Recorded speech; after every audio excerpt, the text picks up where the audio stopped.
First off, let's just admit that it actually took a while, but Forever Entertainment just released a new trailer for the remake of the old arcade shooter The House of the Dead, and now titled simply Remake. Company said that the game's coming to the Nintendo Switch only on 7th of April, and to accompany this great news, folks at Forever also came up with a reveal trailer. Check it out in case you missed it.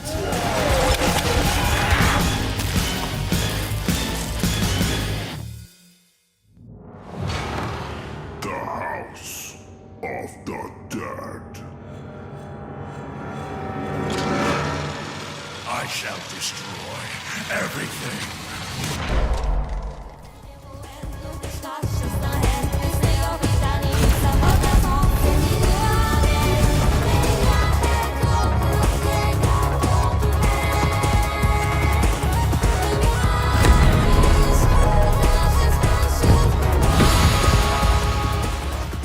Coming up next, Atlas just revealed the brand new trailer for Sentinels Aegis Rim. Said the game is now available to pre-order in both editions and due out on the hybrid console come April 12th. Now for those of you unfamiliar, this is a 2D side-scrolling adventure revolving around a science fiction mystery and through 13 different stories where the player takes the role of 13 different characters as well. Take a look. インナーロシターには謎が多いんだ。人間は滅びる運命だったんだ。 DD426 地球を侵略に来た宇宙人の兵器。重郎は私のものよ。今の僕はあなたが作った。それでも僕は君を守りたいんだ。13番機起動。 You might recognize them from past Wii Sports games.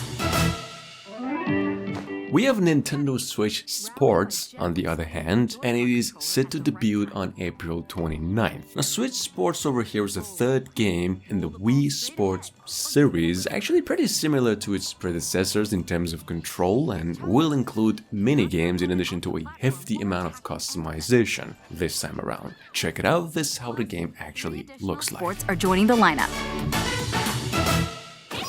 Soccer. Use a gigantic ball to make dynamic plays. Enjoy matches with Joy-Con controllers to shoot and perform diving headers. By attaching a Joy-Con controller to the leg strap accessory included with the physical version of the game, you can play shootout mode with intuitive kicking motions. Badminton. Control your shots left and right while keeping the shuttlecock in the air. Unleash powerful smash shots to gain the upper hand. Finally, volleyball. Use a Joy-Con controller to serve, bump, set, and spike the ball.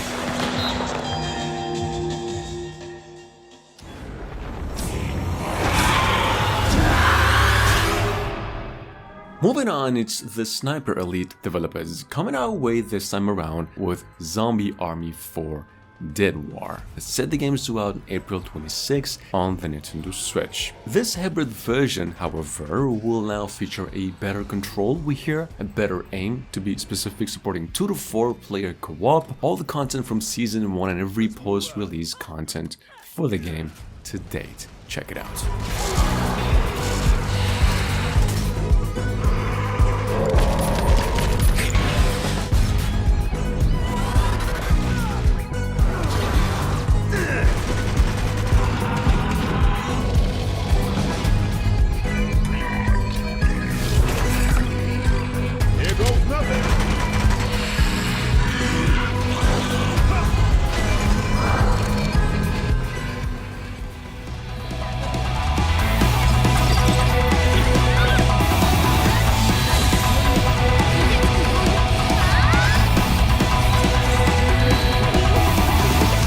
ID Factory just announced that they're bringing Neptunia Ninja Wars over to PCs and the Nintendo Switch on April 19. Now, this game's an RPG hack and slasher. I think it's even safe to say it's a Musu game too. So I'd say basically if you got a thing for a 1 against 1,000 enemies at once just like me, this is definitely the one for you.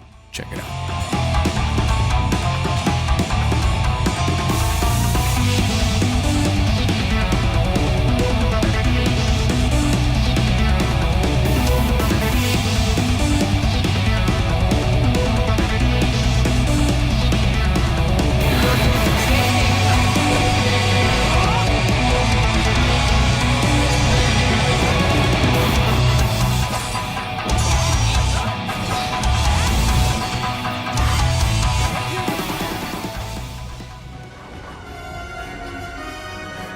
It is just one of the biggest games we've ever done.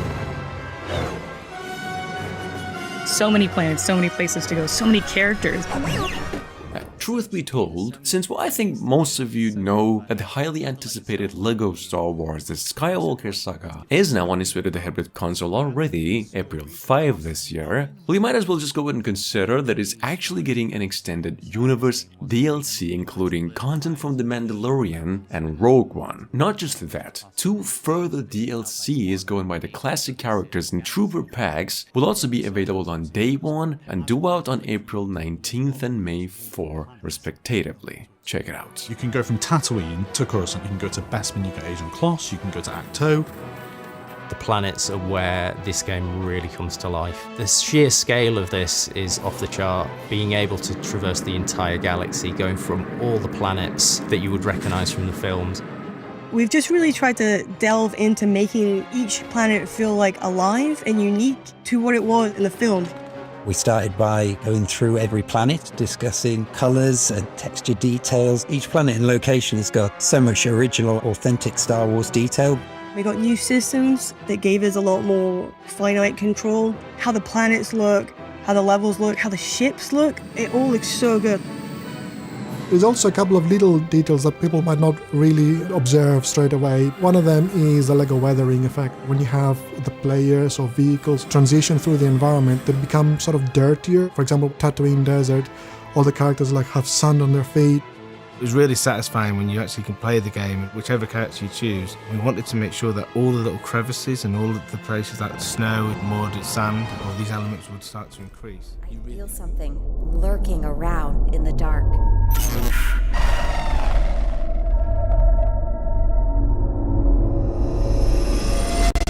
Please, miss.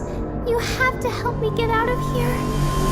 Alright, now it's been a while, but PQ just came up with the great news that Tormented Souls, which is actually one of the really well-made survival horror classic games from last year, is now making its way to the Nintendo Switch, April 14. For those of you unfamiliar though, Tormented Soul is also a puzzle game, pretty much in the same vein as the Resident Evil or the Silent Hill classic games from all the way back, and without a doubt, one of the best when it comes to classic and nostalgia. Check this out.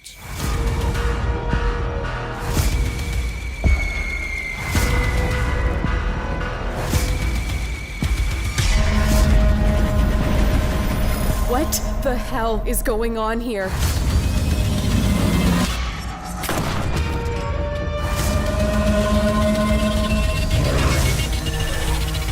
Who is filming these atrocities?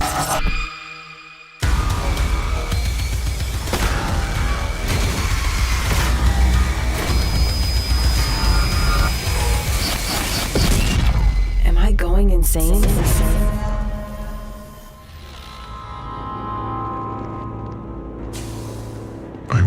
Fail you, Master. Now, Star Wars The Force Unleashed from all the way back almost 15 years ago is now finally coming to the Nintendo Switch April 20th this year. Upon release, we know it'll include a few new modes such as a 2-player multiplayer. Now, I'd rather not say this, but well, since nothing beats the truth, I've actually never played a Star Wars game ever, and besides the trailer over here, all I know is that this game is an action-adventure at heart. Check it out.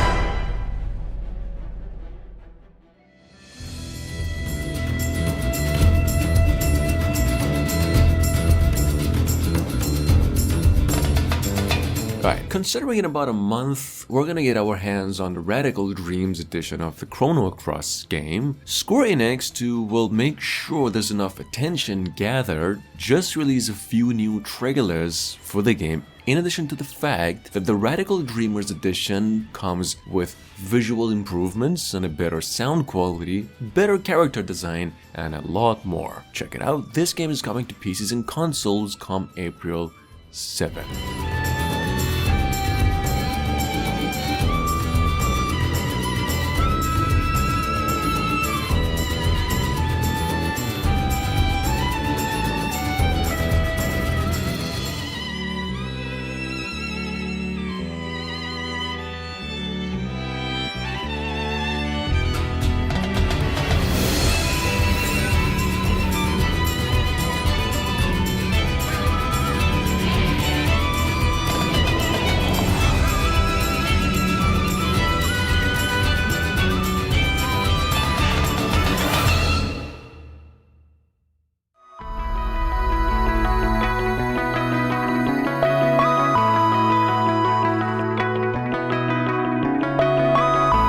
Alright, we have Tazomachi behind Twilight on its way to the PlayStation 4 and the Nintendo Switch on April 28th for the price of $20. Personally speaking, just as it was with the case of Star Wars, I've actually never played the previous games in the series for this game, but from the looks of it, you could tell it is a 90s inspired collect-a-thon kind of adventure platformer, and apparently mostly revolving around exploration and unlockables and stuff. Check it out.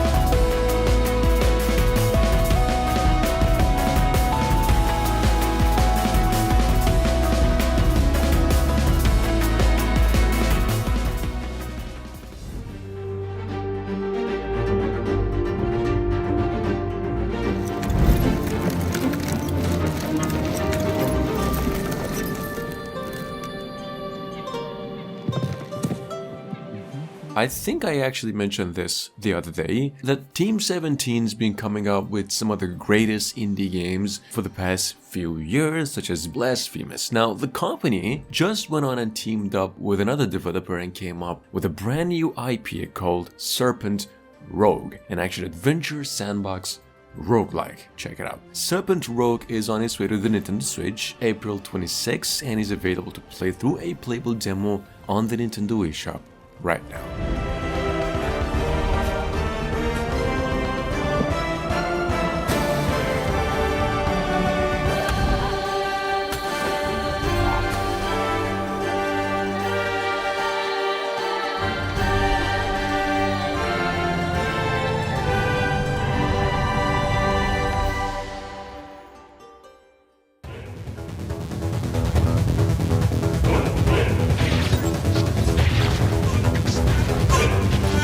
And last but not least, we have Ganryu 2 Kojira, a sequel to the old 90s classic platformer that is now making its way to the Nintendo Switch and other consoles as well, April 22nd. Well, not much to say about it either, other than it's actually set in a universe that takes place in a feudal fantasy Japanese universe and based on a series of books.